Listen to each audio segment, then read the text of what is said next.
This afternoon, we're joined by the Chief Secretary, Honorable Fali Augustine, and the Secretary of Finance, Trade and the Economy, Councillor Petalan Roberts, who will provide updates. Without further ado, I invite the Chief Secretary of the Tobago House of Assembly, Honorable Augustine, to address you. Good afternoon, Tobago. Good afternoon to those who are looking from beyond the 116 square miles of Tobago. As it is customary, post the budget allocation approved by the Parliament, the Tobago House of Assembly, inclusive of administrators, technical officers, and of course the secretaries and assistant secretaries, would meet, will assess, will analyze the budgetary allocations, look at the priority areas. This reprioritization activity leads us to a place whereby we determine what we can execute with the resources we have versus what we will have to put on hold. This year, we chose that we will have these meetings all the way in beautiful Castara, north of Tobago. Last year, you will recall that we were in equally beautiful Speyside, and the year before that, we were in the Crom Point area.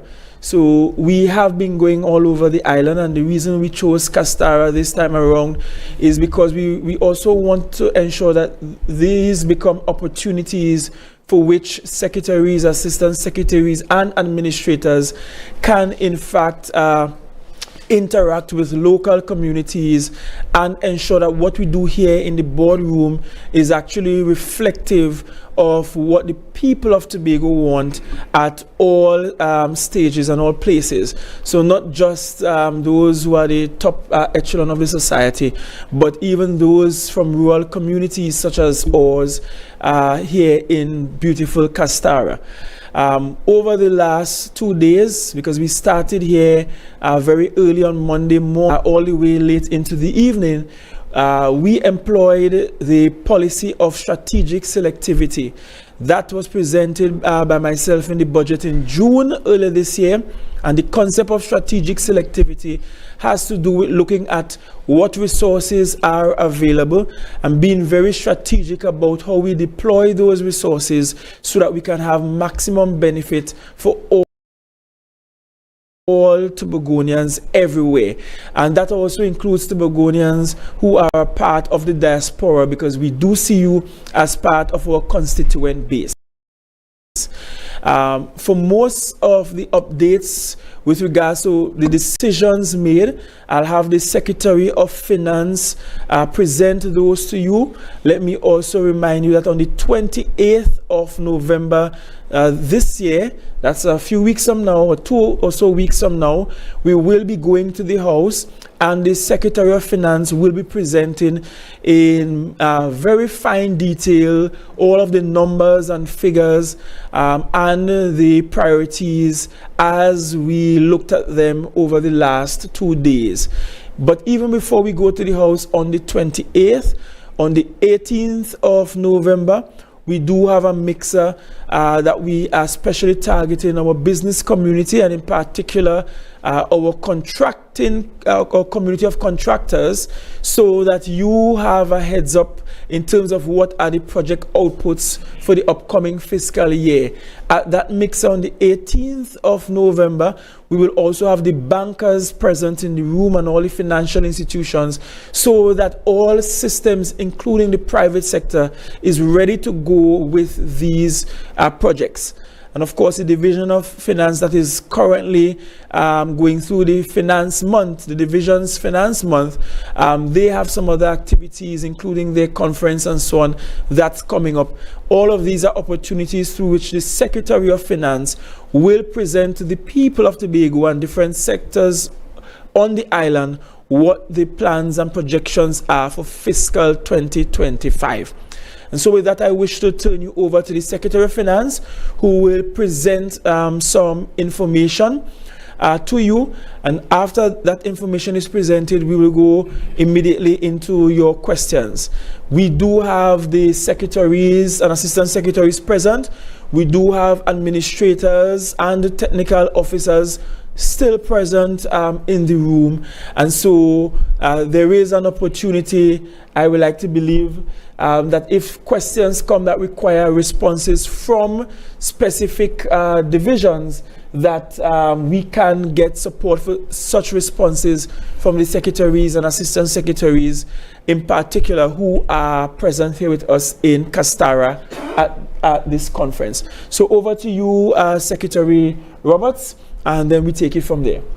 Thank you very much to Honorable Chief Secretary, and I would just like to say good afternoon to Tobago, to all listening and viewing public on the World Wide Web and on social media. We have just concluded 2 very successful, engaging and fulfilling days of discussions, presentations and conversations on the priorities of the Assembly. We look at 44 priority projects as well as the ongoing projects. We also looked at the global picture of the Tobago House of Assembly, seeing that we requested about $3.9 billion and disaggregated that would be about $2.8 billion for recurrent expenditure, $1 billion for development program, $91.9 million for URP, and about $43 million for CPEP. And basically, we have received in Tobago about 20% of our development program, as well as European CPEP funding. And on the recurrent side, we received about somewhere around 85%. And with that being said, we decided we're going to maximize the value of these limited financial resources, come together and have discussions on how best we can maximize these resources using strategic selectivity, as the Chief Secretary did indicate. Firstly, I'd like to thank our administrators and the technical team for their inputs today, and their inputs also have been noted throughout my tenure here as Secretary of Finance, and that we intend to continue collaboration with all our stakeholders. As the Chief Secretary did indicate, we will be having a corporate networking event next Monday, as well as other collaborative and partnership initiatives with our stakeholders throughout Finance Month and beyond. This retreat, as I said, focused on our budget deficit, and we are now going to present to you, Tobago, what we intend to do with $2.608 billion, and disaggregated, that's about 2.375 for recurrent expenditure, 205 million for development program, 18 million for URP, and 9.2 for CPEP. We are going to utilize the strategic selectivity framework, and that is where we prioritize using specific criteria. And the criteria we use for the past 2 days are cost effectiveness. We looked at the economic landscape of Tobago, the social needs that Tobago currently face.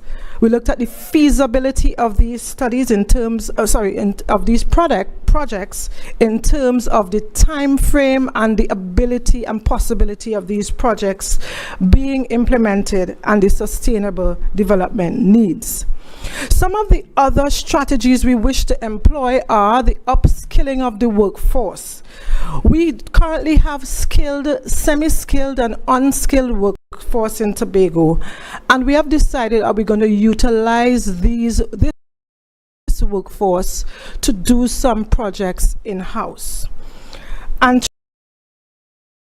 try to reduce the expenditure in terms of restrict expenditure to fiscal 2023 levels. In fiscal 2023, the Tobago House of Assembly spent under recurrent expenditure $2.083 billion. And that is the cap upon which we're going to use for each division. Well, across the Assembly. Each division will have a different percentage of cut because it's based on their 2023 levels. So, for instance, the division of, I think, infrastructure year, it's only about a 9% cut, if I could remember. I don't have the figures in front of me, but we went through and disaggregated each division's level of expenditure today. We are going to also look at cutting expenditure in various line items, such as minor equipment, official overseas travel, promotions, promotion of activities and or events under materials and supplies, office stationery and supplies. And we would try to ensure that our procurement arrangements redound to the benefit of us maximizing on economies of scale and negotiating prices with our service providers.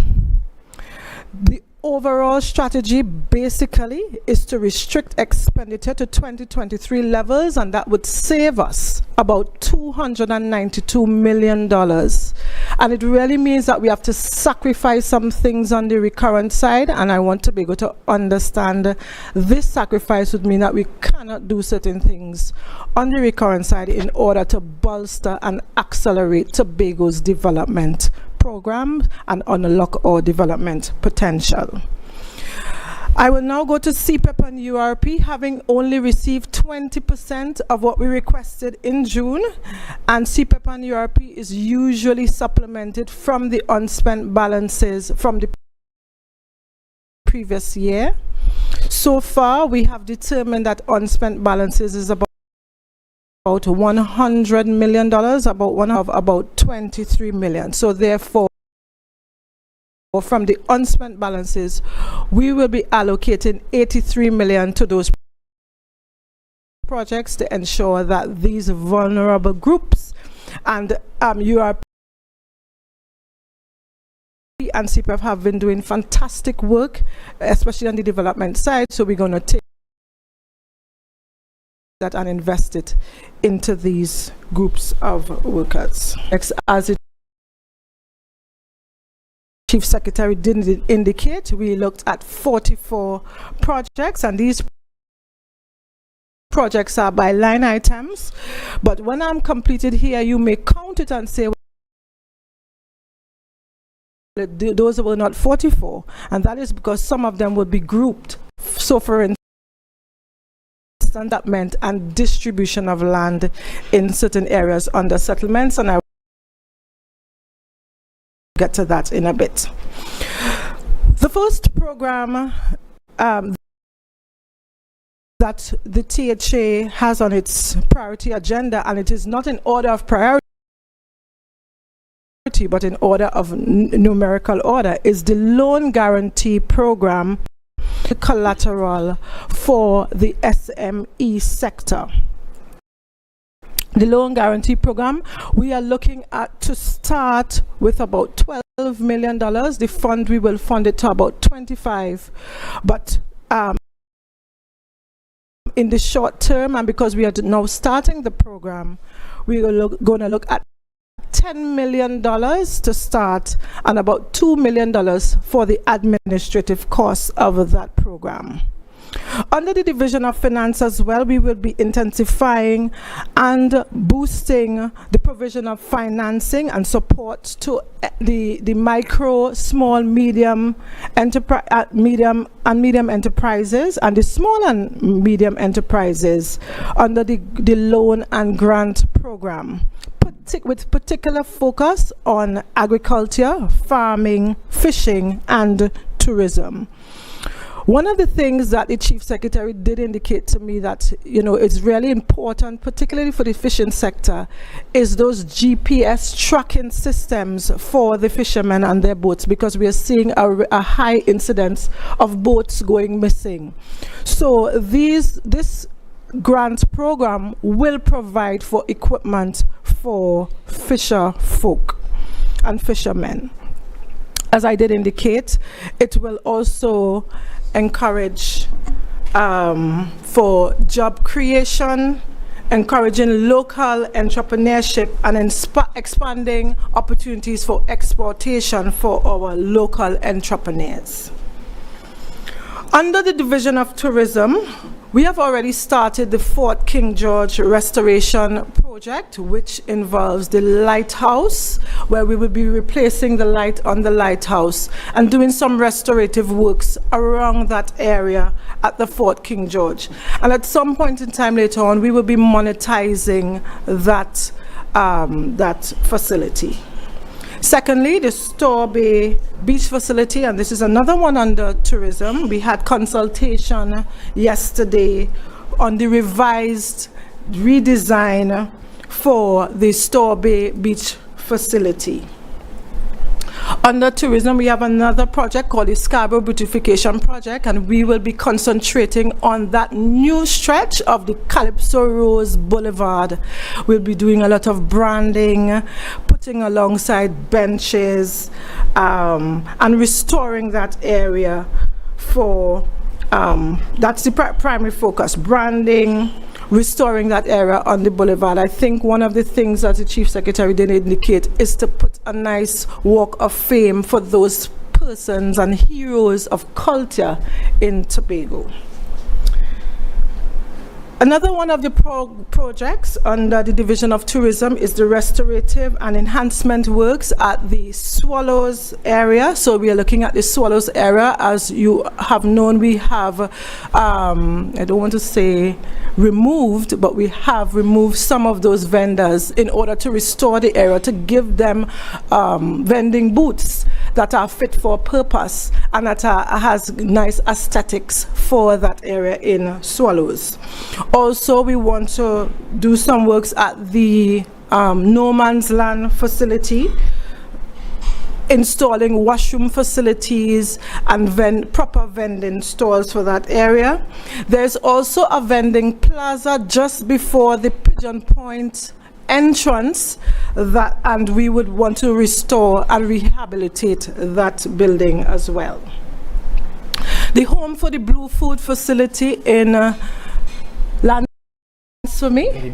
Bay Lands for Me, that is another priority project where we'll be enhancing that area, and the Chief Secretary and the Secretary of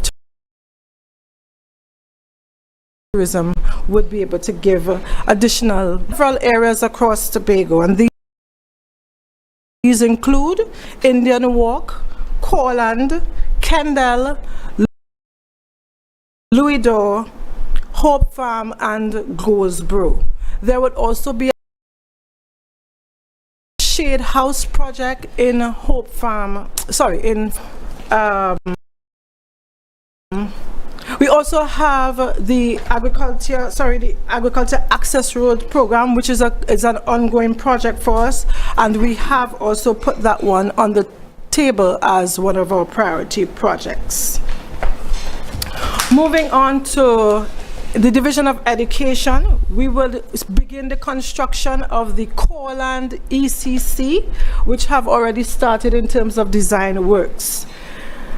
Also, the construction of the Scarborough Sec, we'll talk about we'll commence the preparation of the land. We have already done the tender for the designs, so now it's really the assessment phase, and we will continue that conversation and also be in conversation with the central government, particularly at the mid-year, for funding for this project, because the Minister of Finance did indicate that he will fund. The Division of Education is the Department of Advanced Training and Advisory Services, and that's where we provide bursary and assistance for tertiary level education. And I would like to let Tobago know that we will look at specialized scholarships in the area of tourism and areas of public sector, particularly procurement. We have the new procurement legislation which requires procurement professionals in this space. We find we have a dearth of procurement professionals, and therefore we will have a scholarship program that will encourage persons to study in these areas and provide support, technical and financial support for these areas. Under the community development, youth development and sport, top one of those top priority areas or projects is the Charlottesville Multipurpose Facility and Pavilion, which is in dire need of restorative and rehabilitative works. The Goodwood Pavilion, and this is another project that we will be pursuing in this year, and it has really taken us a long time because of the handover process after UDICOT terminated their services for the completion of these facilities. So we will be completing the Goodwood Pavilion. The Corland Sporting Arena, we also have a few works to be done. After the first phase, we'll start the second phase with some washroom facilities, and there's a bank, the infrastructure was on the banking area. Is it banking or the landscaping at the bank? Embankment, yeah. Embankment. The embankment of that area, as well as, there's one more thing, is the washroom, the embankment. But Lights. we are doing, and the lighting. The Shore Park Hard Courts is another project that we have on the table as priority, because the entire hard court facility is very important for us, and we have external stakeholders who are looking at the area to have sporting activities take place at the hard court. So we're going to restore the entire hard court area at Shore Park. We will commence a youth residential learning and training program, which is a hybrid of the MyLat and MyPath initiative, and the Chief Secretary and the Secretary of Community Development will elaborate on this program or initiative. Under the Division of Infrastructure, the construction of a new licensing facility in Goldsboro, and this will attract works in terms of inspection facilities at that new facility that will be monetized, where persons can go to that facility and have their vehicles inspected.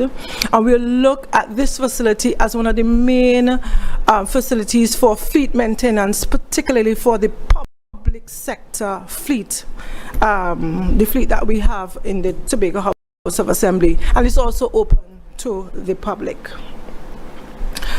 The Southwest Tobago drainage upgrade within that area from the Bonaccord Canaan traffic lights go right down past Milford Court, going down to the Four Roads area. It is in dire need of some works to assist in that and alleviate that drainage and flooding issue that we have been having, and that has attracted the attention of the Division of Infrastructure, and that work will be pursued in this fiscal period. We will be doing some upgrade works at the Sanctus Hill Road, particularly to reduce the risk of any accidents or potential fatalities for those children we find crossing the highway to get to that Pentecostal Light and Life school. So there will be an entire redevelopment from the Sanctus Hill area coming right over to Smithfield, and that will alleviate traffic, as well as it will be a safer arrangement for students attending the Pentecostal Light and Life school. Moving on to public health, or the Division of Health, Wellness and Social Protection, there needs to be some work at that public health facility at Signal Hill, and we'll be doing a lot of restorative works at that facility. The digitization of social protection. Soon, the vulnerable and anyone who would like to access facilities at the Division of Health, particularly for grant funding and any assistance, can now access these online through the digitization project. Persons will no longer have to go to the division and sign a form and be back and forth, but can now access these services online. This project may be at no cost to the Division of Health. We are still finalizing some arrangements with some international bodies and some national bodies as well, where funding will be allocated, not in the THA but by other stakeholders. Tobago Cardiac Care Program, in partnership with Johns Hopkins, is another project that would be undertaken by the Division of Health, Wellness and Social Protection. And this is in light of the high incidence of heart-related diseases in Tobago as one of the top 3 diseases that takes lives on the island of Tobago. So we will be collaborating with the Johns Hopkins Institute or University to provide that technical assistance, medical assistance. There will be exchanges between persons in Tobago and persons coming from Johns Hopkins to give that kind of support to Tobago. The Division of Health intends to acquire 8 more ambulances. We have 4 ambulances that are currently being rebranded. I think it's licensed and branded and registered. And we will be purchasing 8 more ambulances in Tobago. We already paid the down payment. And the Chief Secretary has indicated that we have already done the down payment on these 8, so we have 4 on the way that should be dispersed to the Assembly within the next month or so. And we are going to acquire 8 more ambulances for Tobago. Currently we only own 2, and I think we lease about 6. And they are not working at the optimal level. So we are right now going to aggressively pursue 8 more ambulances to bring the total fleet in Tobago to 12. With a geographical space and the demography of Tobago that we currently have, the optimal they did indicate was 10, but we will take it up to 12 so that we can take care of any emergencies that we have in Tobago at best and efficiently. We will be acquiring MRI and CT scanners at the TRHA. We'll also be pursuing a baby box initiative, and that baby box initiative is really for newborn babies as well as the mothers who will be at the hospital once a baby is birthed at the hospital. All mothers that gave birth to babies in Tobago, it could be single birth, multiple births, will have access to a baby box with essential supplies for both baby and mother. We have estimated the baby box to about 600 in this year. The birth rate right now is about 400. I think it has dropped significantly, but this may be an encouragement, an incentive to have babies in Tobago with the baby box initiative. Moving on to settlements, we have the affordable housing project. We'll start with that one. The construction of low-cost houses. I think we have one already in Tobago in Milford Court, and we will just increase the numbers. We are still working out, we have an estimated cost, but we are still working out if we're going to do 2-bedroom or 3-bedroom and how many we will do based on the applications and the needs of persons in Tobago. But these houses will be constructed in this fiscal period. As I did indicate before, land distribution in the areas of Castara, Adelphi and Blemin. The Tobago House of Assembly will be developing lands. In Castara, there are about 37 parcels that will be developed and distributed. Adelphi, about 50 parcels, and in Blemin, about 15 parcels. We will also be looking at the construction of units in Adventia and doing some works at the Courland area in terms of the sewer system and the lift station. We are also pursuing PPP arrangements for the Riseland development so that the THA will not have the financial burden of the development works.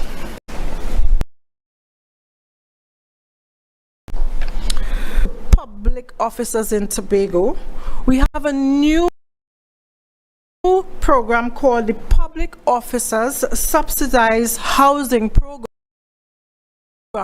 and it's a housing program that is separate and apart from what the settlements offered to the Tobago public, but this one is really tasked for public officers in Tobago, and the Chief Secretary will give additional details, but the lands have already been identified for this project across Tobago.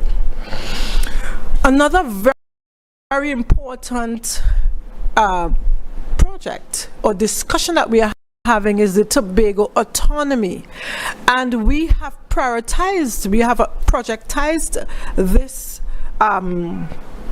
this discussion right now, and we have the Tobago autonomy project where we would be sensitizing, educating, and preparing Tobago for the autonomy transition for Tobago. And therefore, this is another project under the Office of the Chief Secretary, upon which the Chief Secretary will elaborate and give more details on this project. But this is a priority, another priority project for Tobago. And finally, the Culloden playing field. We have closed the deal on that Culloden land that we paid about $1.9 million in 2009. We have since closed that deal, and we paid off for that entire 146 acres of land, and this is great news for the community of Culloden. One of the first things we'd like to do in that area that may not be too costly for us and maybe very feasible and easy for us to do right now is the Culloden playing field. So the Culloden playing field will be developed. We will develop the land. We may not be able to right now do bleachers and pavilion, but we will develop that land in the first instance, in the first phase, for a playing field. Those are some of, it wasn't all of our priority projects, but those are the major priorities. We have a few more on the table, but I have just laid for you the top priority projects of the Tobago House of Assembly. These priority projects will be supplemented, the cost will be supplemented from the recurrent expenditure. As I did indicate, we will restrict to fiscal 2023 levels, and that will be down to savings of about $292 million. Included in that 292 though is the funding that we will reserve for unspent balances to fund CPEP and URP in fiscal 2026. We have, as I did indicate, we have other cost-cutting and cost-saving measures that we will employ. As a matter of fact, as Secretary of Finance, I did not instruct the divisions, secretaries and administrators came with their cost-cutting initiatives that they will employ in their divisions. Thank you very much for listening. Thank you, Councillor Roberts, for sharing those priority projects in your virtual hand.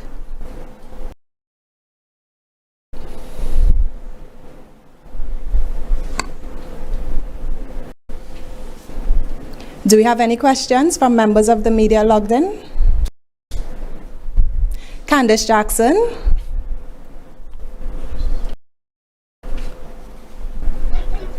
Good afternoon, Candice. Hi, good afternoon. Good afternoon, are you hearing me? Yes, we're hearing you. You can go ahead. Okay, great. Thank you. So first of all, could I get an idea of the total amount of unspent balances that were recorded from the last fiscal year, as well as, I know you mentioned some upgrades that was going to happen to the Calypso Rose Boulevard. I'm not too sure if the administration is aware, but there is a monument in Lambo that was dedicated to both Calypso Rose and Lord Kitchener that is being left to the elements right now. Is there any plans to include that in those upgrades? And finally, with COP29 happening right now in Azerbaijan, what's the THA's position on the discussions that are happening there right now? And does Tobago have a voice in those discussions? All right. So the last two questions or so, Ms. Chambers, you might have to help us in reminding us of those two. Candace, just clearly repeat the last two questions, please.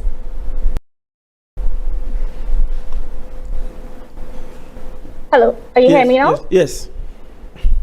All right. So the last two questions were, there is a monument in Lambo that is dedicated to Lord Kitchener and Calypso Rose that is being left to the elements. Is that going to upgrade? So that's going to be included with the upgrades that you mentioned that is going to be happening to the newly minted Calypso Rose Boulevard and those upgrades that you mentioned earlier, as well as with COP29 happening right now in Azerbaijan, what's the THA's position on those discussions? And does Tobago itself have a voice where that's concerned? All right. So let me deal with the simpler ones. COP29, in terms of a THA voice, the THA wasn't invited to send anyone to the contingent that represented Trinidad and Tobago. I am not sure what that contingent looks like. I know normally Minister Beckers will be the one to lead that contingent if the Prime Minister is not leading it. But Tobago is not fully in that conversation. The second to last question concerning monuments in Lambo, those were all privately placed there by Palm Villas, I believe, and they removed them themselves.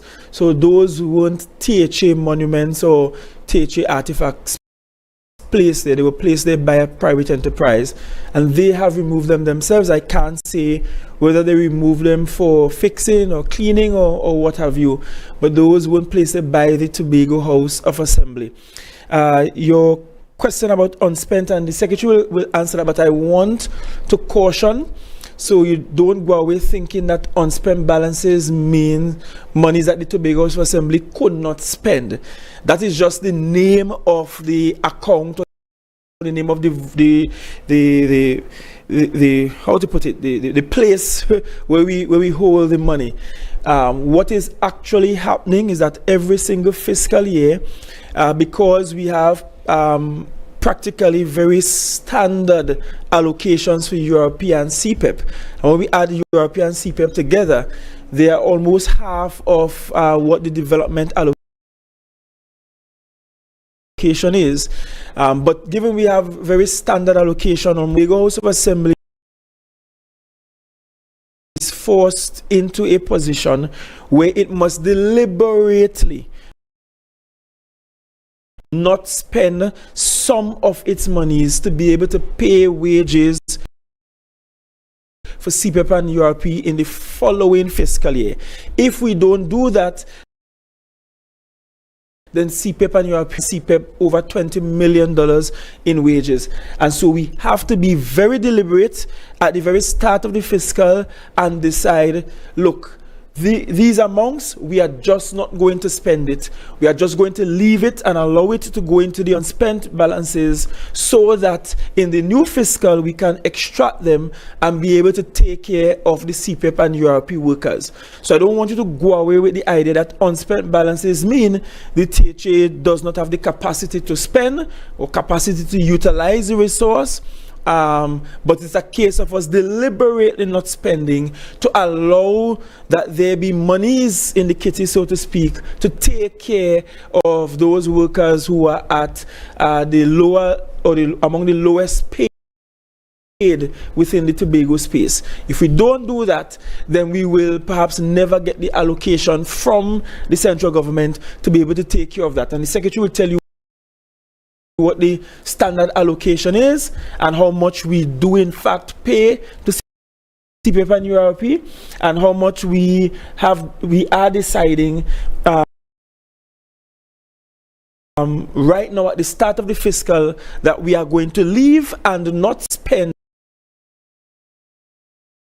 to allow us contingency fund. Why? Before we got any money from central government to deal with oil spill, we could have gone and taken out a $15 million to begin to pay service providers. And that contingency fund is what we set aside and save if we have hurricanes and all of those things, natural disasters. So I want us to understand what unspent means. That is not a case where the THA does not have the capacity, and because we don't have the capacity, unspent is left. That's just what it is called, unspent, meaning money is not spent. That's what it means literally. And it's a case of us deliberately not spending all of our allocation to take care of some of these needs that include CPEP, URP, contingency, funding, and so on. So Secretary will give us some more data in terms of the numbers. So, based on your question, the unspent balances from fiscal 2024 was about $120 million, but I funding according to the law. And I'll tell you, we receive a check from central government on the last day of the year. Let me tell you what that means. Reporting the check, so the check goes to the Director of Finance. She has to report and log it in a registry. It has to go to the bank. It has to be clear before we can spend it. So that last check we receive on the last day of the fiscal year, which can be the 30th of September, that also forms part of the unspent. And it may be very impractical to spend that. So I don't want you all to think the notion that we receive all this $2.5 billion and we just don't spend it. Part of the problem is the practicality of spending when we receive monies anytime. As a matter of fact, I can't tell you as Secretary of Finance when I'm going to receive a release for December. We have received a check on October 17th to take care of October and November, and I don't know when. I cannot tell you with a degree of predictability when I receive December. On September every year, the last working day, we receive a check from the central government. And that is basically because of the offsetting arrangement. So sometimes that amount forms part of the unspent balances because we are just unable to spend it because it's impractical to spend. So at this point in time, as the Chief Secretary did indicate, we deliberately do not release funding so that we can take care of the expenditure relating to CPEP and URP. I just indicated that CPEP and URP only receive 20% of what we asked for in our budgetary request for fiscal 2025. Thank you, Candace, for your questions. I'm seeing we have another virtual hand raised. Elizabeth Williams. Good afternoon, Elizabeth. Good afternoon. Hope you are hearing me. Good afternoon, Mr. Chief Secretary, and also the Finance Secretary. What I wanted to know, I just had two things in terms of from the education system. I wanted to know if in terms of priority, if it's being looked at in terms of contract teachers. We spoke to tutor today and tutor raised some concerns with respect to the issue of contract teachers. And also some persons also contacted us at TV6 with respect to a number of cleaners attached to the Division of Education who have not been paid since October. I don't know if you could also look into that. All right, so the second one is the first time I'm hearing that. And the administrator who is in the room is indicating that the cleaners got paid up to today. So I'm not sure about them not being paid. I'm not sure what the issue with the contracted teachers are at the moment, exactly precisely what is the issue. But I am aware that, because I was one of them, that the Tobago House of Assembly has a cadre of contracted teachers that are called educators, operate within the system. They receive their salaries, as far as I know, on time every single month, and we have been doing a better job than all previous made for this fiscal. We've been in the region of about 10.5 million or so. The allocation is actually about 9.5 million. So the actual allocation from the central government to pay gratuities is less than what we are calculating we'll need to pay for gratuities in this fiscal. Certainly we will pay the 9.5 million, and then we will see what might be possible beyond that. But it's not very clear what precisely is the issue with the contracted teachers, but we can confirm that all officers within the Division of Education have in fact been paid, and we continue to prioritize our educators, and that's why you will see the Tobago House of Assembly, for example, in the last fiscal, we spent the same amount as the Ministry of Education on school repairs. If you think of Trinidad and the hundreds of schools they have, and they only spent 20 million, and look at Tobago and the fact that we have far less schools and we also spent the same 20 million, that should tell you that per capita, per geography, per number of schools, that the Tobago House of Assembly and this administration I lead continues to prioritize education to the extent that we spend more per child, per school, per district in education than any other part of the country. I could even go further and say to you that when we look at the primary school system, we have a ratio of about 15 pupils to one teacher. And when we go to the secondary school system, the ratio is about 11 students per one teacher based on the numbers we have. And I guarantee you that that per capita ratio does not exist anywhere else in the country, and might be the best in terms of distribution of teacher to student resource anywhere in the Caribbean region. Another testament of the fact that we continue to prioritize education at great costs on the taxpayer, but we understand and we appreciate that we have to make those investments, $1 million on school feeding just for our students, again going way above the allocation just to ensure that we prioritize education needs. And you learned earlier this year when the C results came out that Tobago have moved up in the ranking. In fact, since we start collecting data on SCA exam results, last year was the highest Tobago has ever placed on the ranking among educational districts. The top 6, top 5, preferably, that will position Tobago and Tobago students in a much more advantageous position. So, long story short, we continue to prioritize education. And the list, we get to the 28th in the House, all 44 will be clearly listed for you. Costs attached to all 44. And the activities that will take place for their execution. And that's in addition to some ongoing above the others as our priority. And we are also saying that with a budgetary allocation of just about 200 million and us cutting back on the recurrent side and moving those monies towards development, that we can't as an assembly realistically do the 300 and something plus development projects that have been on the books. Some have been on the books for much longer than I was a politician.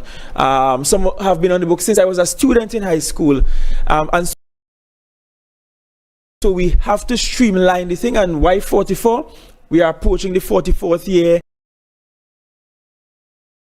of the THA on teachers, because I know you were a contract teacher before the elections, but what Mr. Braden Roberts is speaking to is that the contract teachers, they are not, in terms of not being in service, if you understand what I mean. So they're not being in? In terms of the contract teachers, they are still not afforded certain privileges that teachers who are in service would receive. I don't know if you understand exactly what I mean. I understand what you're getting at. So normally, with contract employment, you tend to operate within the four boundaries, the four walls of your contract. We have been revisiting that to allow for certain privileges, and I'll give you an example of one. It is not ordinary or normal that contracted teachers, for example, will be afforded the opportunity for study leave or to get time off to go and study within a contract. That is normally attached to those on the establishment or those public service teachers, so to speak, those who are established teachers. And that's one of the areas that we have started relaxing and change in terms of contracts to allow for that to happen. Those established teachers received an increase in salary recently, and the division has been looking at what we can do for the upcoming contracts, because contracts have a definite period. It might be 2 years, 3 years. So we are looking at what we can do when those contracts come up for renewal in terms of bringing those contracted teachers much more in line with the counterparts on the establishment as well. So we have been looking at ways to improve the lives and the livelihoods of our contracted teachers. The challenge, however, is that the Tobago House of Assembly does not have control over the Teaching Service Commission. We do not have control over the Teaching Service Commission. We do not have controls over the CPO and also over the cabinet, and we do not have control over the establishment. So for example, the Tobago House of Assembly does not determine the number of teachers on the establishment at any particular school. So we don't come and say, well, okay, Palatavere, you have an establishment of 5 or 6. The THA does not have that authority, and so the THA simply have to augment the structure with contracted teachers. We will love, for example, that in some of our secondary schools in particular, that the establishments are redone to suit the current needs, because in some instances the establishment was last done donkey years ago.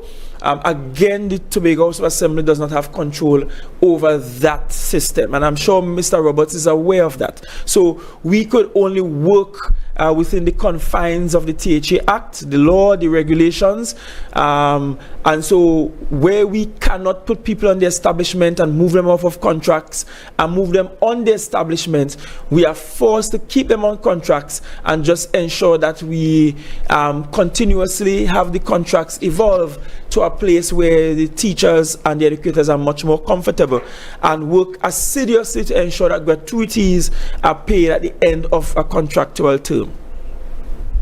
Candace Jackson. Hi, good afternoon again. Chief Secretary or perhaps Secretary Roberts, I don't know if you'll be able to answer. Have you been able to get a response from the Ministry of Finance as to what's happening with the insurance payout for Hurricane Beryl? Because I know some of the residents who were affected are still facing some issues and they're still facing some concerns, and they are wondering, when they would see some relief. So if you have any update on what's been happening with that insurance payout that was given by CRIF to Tobago, as well as is the THA's expenditure affected in any way by the forex shortages that we are experiencing at the moment? And if you are, could you explain a little bit about how you all are affected? I think I might prefer the Secretary of Finance answer this question, because I can't trust myself to be polite in my response. So your conversations with the Minister of Finance about CRIF, and I will extend the question for you, Ms. Jackson, to also look at the fact that the country is expecting Also insurance type payouts with regards to the oil spill. I know recently the Minister of Energy was in the UK at ITOF, and again the THA is just not included in those conversations, but I'll ask the Secretary of Finance to respond as to whether or not the Tobago House of Assembly received any of those insurance monies, any of those grants given for either burial or oil spill, and what was the Minister of Finance's position on Tobago receiving monies from these things, so that we could then pass the benefit on to those who were affected. Thank you, Candice, for that question. So, as I would have escalated in the public space that I had two, as well as the oil spill, the Minister of Finance did ask me to write. I wrote to him on both occasions. As soon as we were completed the second meeting in September, I did write to him in September, and I received no response.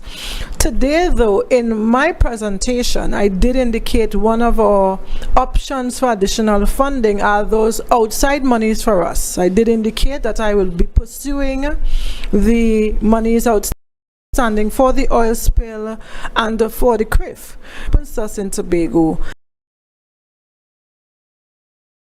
And Trinidad has refused to provide any kind of response as done. That's the kind of posture we had for the oil spill at short notice, and